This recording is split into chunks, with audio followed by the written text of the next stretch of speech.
ایک دیہاتی گاؤں سے شہر جا بسا۔ وہ اپنے ساتھ دیسی انڈے دینے والی ایک دیسی مرغی بھی لے گیا۔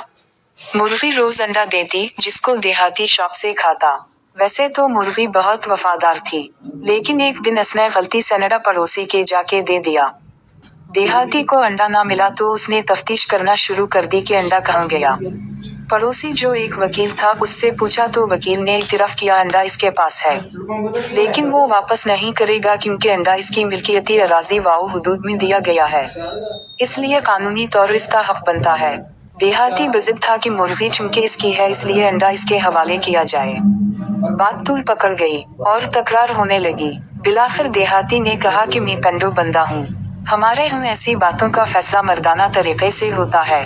دونوں فریق ایک دوسرے کو مکہ مارتے ہیں، جو بھی مخالف کے مکے سے جلدی سنبھل جائے وہ جیت جاتا ہے، اور متنازعہ چیز پر اس کا حق تسلیم کر لیا جاتا ہے۔ شہری وکیل جو ہٹا کٹا اور موٹے تازے تن و توش کا مالک بھی تھا۔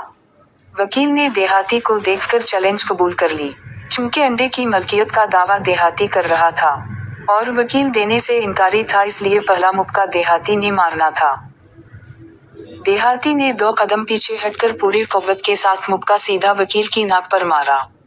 وکیل درد سے دوہرا ہو گیا، وکیل درد سے بے حال ہو کر زمین پر لوٹ پوٹ ہو گیا، اور ناک کو ہاتھ سے تھام کر کراہنے لگا۔ اس کی ناک سے خون نکلنے لگ گیا اور وہ پکوڑے کی طرح سرخ ہو گئی، اور سوج بھی گئی۔ کوئی 30 منٹ بعد وکیل سنبھلا، اٹھا اور اپنا مکہ مارنے کی تیاری کرنے لگا۔ دیہاتی جو اتنی دیر میں آرام سے اور صبر سے سب کچھ دیکھ رہا تھا، اس نے وکیل کو کہا کہ چلو، تم جیت گئے، انڈا تم ہی رکھ لو، میں کل کھا لوں گا۔